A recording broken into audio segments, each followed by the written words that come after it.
I'm gonna play a game, or make a parody, or maybe just a new video. It's Rivero. Let's play! What's going on, guys? Rivero here. Welcome to another episode of The Legend of Zelda Ocarina of Time in Minecraft. We are going into the Forest Temple today. Right off the bat, we have some Wolfos. Nothing too crazy. We're just going to ignore these guys since they're not too big of a deal. And we got a Skulltula up on these vines. It's been a while since I've recorded the last episode, so if I seem a little strange, just let me get my bearings, I guess. It's been a while. There we go, we got the Skulltula. Okay. And up here we have one more thing, which is a key. I feel like this started out a lot as a developer's commentary and then just slowly turned into me just doing a normal playthrough of the map. It's not that I don't know, I just don't have much that I can think of talking about, I guess. Like, I can explain how all of this works, but I've already done that in my update maps, or my map update videos, so it's like, do I really explain it again? I don't really think those were too, entertaining either, so it's like, I don't really know what to talk about is my main issue. Other than just like, oh, hey, here's a gold Skulltula. Let's go collect that. So yeah. But as you saw, there were 4 Poes that made this elevator thing disappear, and that is what we are attempting to fix today. We got a Skulltula, or a bubble is what they're called. And kill it, stun it, and then kill it, and we got some Stalfos. Nothing too crazy, just gotta keep doing some jump attacks, stay away from them, and we'll be okay. And we got a fairy, and another small key. Back into the main room, we will turn right here, and go through the store, which is blocked by a time block. And now we are in this little green area. I guess there's one thing. I didn't make these giant, lunging Deku Babas. I just made them the small version. A little bit lazy on my part, my bad. I just didn't know how I wanted to do that without it being, super laggy. Because as it was at the time, those guys were already really, extensive. They used to be, 4 or 5 armor stands. Now they're just a single block model, so if I did want to, I could probably make it. But it was just... by that point, I had already finished this temple, so... we have another Skulltula over here. We can actually hit it from here, but we cannot obtain the Skulltula token, which if we just teleport through a different place, as we've said before, it will teleport to us. Though we can always just hookshot onto this chest, get a heart, and then pick it up from here. The pressure plate we stepped on up there, I kind of just glanced by it, made the water here lower, so that's good. And we have some hearts in these little areas if you need them. I am currently at full health though. And here's the 3rd key. We are now able to move on to more into the temple. I've been speedrunning this so many times that this is all just coming naturally to me at this point. It's kind of weird. Unlocking the door over here and continuing through the dungeon. We have a nice little room over here. We gotta get the bubble killed. Or we can just skip it if we want, but we'll kill it here. And we can hookshot onto these ladders to get up here faster. Push blocks. These ones are bigger than the original one, and it took so much time to fix. These things kept breaking in different situations, depending on how you push them. Because it pushes you forward, or you push the block forward no matter which side you're on these things. So it's important to, check for every single situation where you can push these. And then you can also pull them back. It's like, ugh. There's a lot that went into these guys. But yeah, it's kind of interesting because, as far as developer commentary goes, to be honest, I don't remember a lot of what I've made in this already. That's just honestly how my memory works. There's this eye switch here. We'll be coming back for this later, possibly, if I remember. But yeah, there's just, I've worked on this for 7 years, and a lot of it's just very foggy. I don't remember building this at all. If anything, I don't even remember building Ganon's castle, which I streamed even. So, that just shows how terrible my memory is, but I still learned all the important things, at least. I know I have the skills to do this again if I ever need to. So, while I don't remember doing it, I still know I can do it, I guess. If that's a good or bad thing, I have no idea. Here's a cool thing. This is something I want to talk about. The Twisted Room here. The way this works is, basically you're teleported to a different location, and then faced upward. That way, when you're looking at the thing, it spins you the correct way. This isn't cheating, I just want to show it off. If we go into spectator mode, this is where it is right here. It basically teleports you to these locations, and then it just goes or whatever it has to do. Okay, that's probably the only time I'm ever actually going to do that, just because it was a hard thing to explain and better to show off instead of explaining. We got some paintings here with one of the first Poes we gotta kill.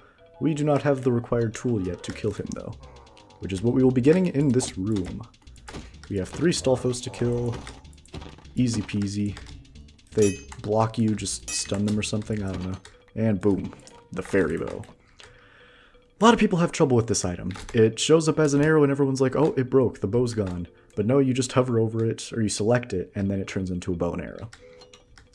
Additionally, if you run out of arrows, it'll tell you once, and then you have to just remember that, like, you're out of arrows. Otherwise, you're going to be confused as to why you can't, like, pull out the bow. So it just remains as an arrow, even if you select it and you're out of arrows. We shot all 3 paintings, which made this guy appear.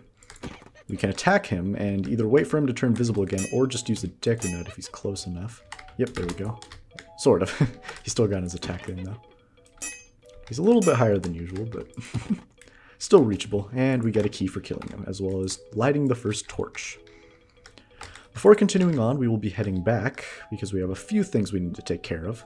We actually wouldn't be able to go all the way through if we don't go back here first anyways, though, because there is another key we need to get. And not just the boss key up there. And we get to experience this twisted room again. Now we can shoot all these eye switches, one of which straightens the twisted room. And now the boss chest is now on the ground, meaning we can obtain it. Which honestly, I don't really get that. I feel like you could just reach up and open the chest from there, but nope. We gotta do it the correct way. We fall down here and kill these I keep wanting to call them like Stalfos heads, but they're just bubbles. Blue bubbles, to be specific. And over here we have another gold Skulltula. We can't reach right now. We're just going to ignore it and understand the fact that once we teleport or finish the boss, it'll come to us. In this room we have a, Wall Master, or Floor Master, I forget which one. If we kill it, 3 more appear, and this is something I don't think many people get to see if it's not broken. Not sure why it broke. Oh well. It's a little disappointing. I guess next time we see one of those, we'll see it in action. But anyways, killing that gives us a key, and we're back in this main room, which we can... Oops, no, I want the bug. I need that for later. Okay. Which that yellow eye switch up there, we can now shoot, and it drops a chest over there, which we'll be going up to get now. Back up here, and turn the corner, and I missed. Amazing work, me. 3rd time's a charm, right? What is going on? Okay, I figured it out. I forgot that there's barriers here. I'm not sure why they're here, but like I was running into that and yeah. So I just kept running into that. Anyways, we're good now. Just some arrows, nothing too big of a deal. We could just have probably reached... No, we did have to jump there. Oh well, whatever. Continuing on, we'll be heading back up the ladders to the eye switch that'll activate the twisted room again, because we are now ready to continue through the dungeon. Long shot. I guess another thing to point out about the arrows is that when you shoot an arrow, regardless of how fast you've charged it up, it will not be affected by gravity. This is very important for many reasons, one of which is just like a glitchy reason, but also to be more accurate to the original game, where when you shoot an arrow in that game, like, it just goes straight regardless.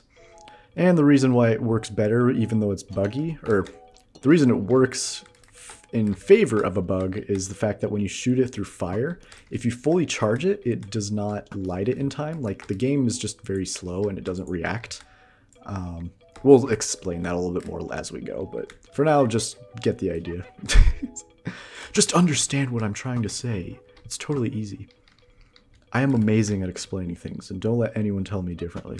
Anyways, we're gonna kill this guy the same way we killed the red guy, with Deku Nuts and a sword attack. Should take 1 more hit and boom, dead.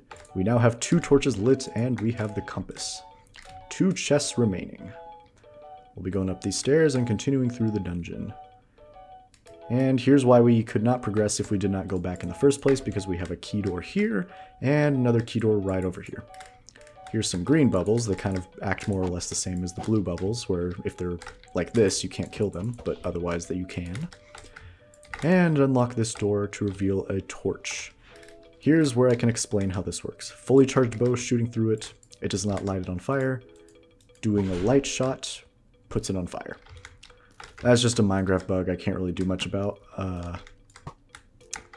It really sucks because, like, The only way I could make this almost work better is if I increased the range of this torch, but then that would mean like shooting from here would light it up, even though that's really inaccurate. So there's not much I know of that I can do to fix that. Also, there's a weird glitch that I've noticed here that, like, for some reason going back through this way, it, like, messes up.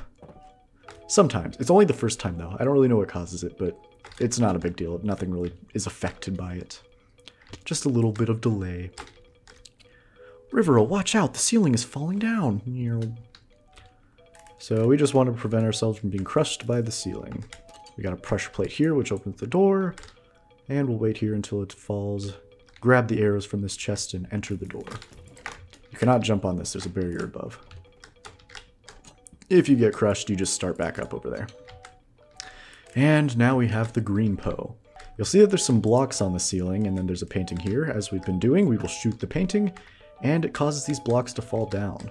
This puzzle was very infuriating for a lot of people, to which I have now fixed with this bottom left block. It basically just magnetizes to whatever blocks are closest to it. To a certain degree, at least, because it does, you can break them free, as you can see here.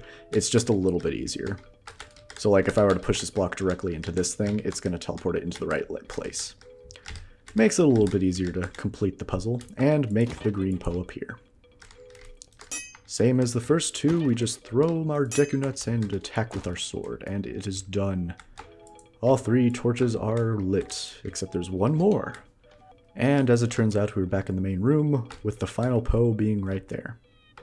This Poe is a little bit different than the first 3. Probably she, I think. The sisters, Poe sisters. She will turn into 4 Poes, and you have to find the right one. The correct one will be spinning every now and then. Yeah, there it is. I don't actually know what her attack is anymore, or if she even has one.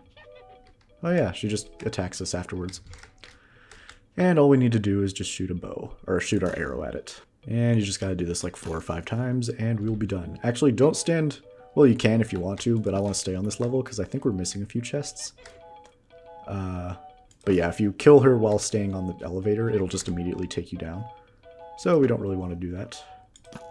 And there we go. That one went up in the air for some reason. That was weird. Oh, we only have 1 chest remaining. So yeah, we can go down into the elevator. And we have this little area here. This is an interesting thing because in the original game, it's just these pillars and you just push them. But to show that you can push these in this game, I put little push blocks on the bottom. Makes it easier to understand. We step on this pressure plate and open up another area, which has another pressure plate. It's basically just find the pressure plate, which the fastest route is to push this counterclockwise. Except for this point, I think it might be faster to push clockwise afterwards. Just so you can get here quicker, but eh. It's basically red, red, blue. Or red, corner, red, blue. That order, yeah. If we push this one more over here, here's our last chest. With another gold Skulltula and some arrows. How are we on Skulltulas? Whew. We're at 42. Nice.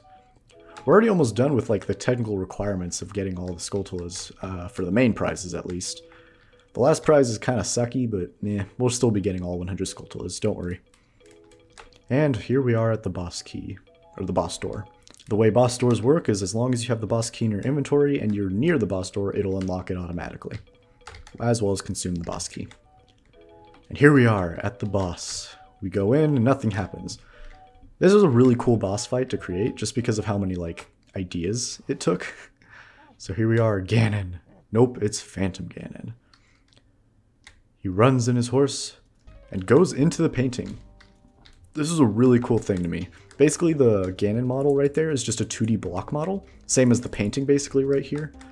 And then as soon as he's near the area, or like about to pop out, he just teleports into his normal form. I really like how the little pixel bit art worked.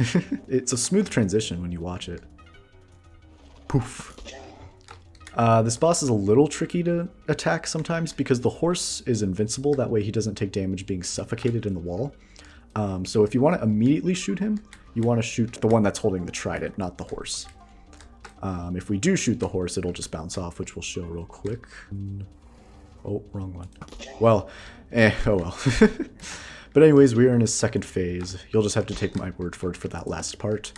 And he is shooting a ball of light with which we will send back towards him. I should have made that light blue concrete rather than light blue wool. I don't know why I did that. Or at least kept it consistent, like yellow wool. But no, it's concrete and then wool. I don't really know how that works, but oh well. It's too late now. It's not like I update this map every like 3 months or so. Speaking of which, 1.17, I don't know why I said it like that. 1.17 is coming out pretty soon. So I'll hopefully be able to update the map to that, just so it keeps it fresh and people don't have to start an older version of Minecraft. I don't think it'll change too many things, and I can always add other little tidbits like candles and other such that make the designs look better. And yeah, we just finished the boss. I basically just talked over that. Hey kid, you did well. It looks like you may be gaining some slight skill, but you have defeated only my phantom. When you fight the real me, it won't be so easy. What a worthless creation that ghost was. I will banish it to the gap between dimensions. And we got a heart container. We are on our second row of hearts. This is new for Minecraft, that's for sure. And that is it. We will head into the teleporter. You destroyed a gold Skulltula. You got a token proving you destroyed it. Thank you. Because of you, I could awaken as a sage. I am Saria, the sage of the Forest Temple. I always believed that you would come, because I know you. No, you don't have to explain it to me, because it is destiny that you and I can't live in the same world. I will stay here as the Forest Sage and help you. Now, please take this medallion. You receive the Forest Medallion. Saria awakens as a sage and adds her power to yours. I will always be your friend. Hello there. Hi there, I'm the Deku Tree Sprout. Because you and Saria broke the curse on the Forest Temple, I can grow and flourish. Thanks a lot. Hey, have you seen our old friends? None of them, your old friends, none of them recognize you with your grown-up body, did they? That's because the Kokiri never grow up. Even after 7 years, they're still kids. You must be wondering why only you have grown up. Well, as you might have already guessed, you are not a Kokiri. You are actually a Hylian. I am happy to finally reveal this secret to you. Ooh, some time ago, before the King of Hyrule unified this country, there was a fierce war in our world. One day, to escape from the fires of the war, a Hylian mother and her baby boy entered this forbidden forest. The mother was gravely injured. Her only choice was to entrust the child to the Deku Tree, the guardian spirit of the forest. The Deku Tree could sense that this was a child of destiny whose fate would affect the entire world, so he took him into the forest. After the mother passed away, the baby was raised as a Kokiri, and now, finally, the day of destiny has come. You are a Hylian and you are bound to leave this forest. And now you have learned your own destiny. So you know what you must do. That's right, you must save the land of Hyrule. Now, Rivero, break the curse on all the temples and return peace to Hyrule.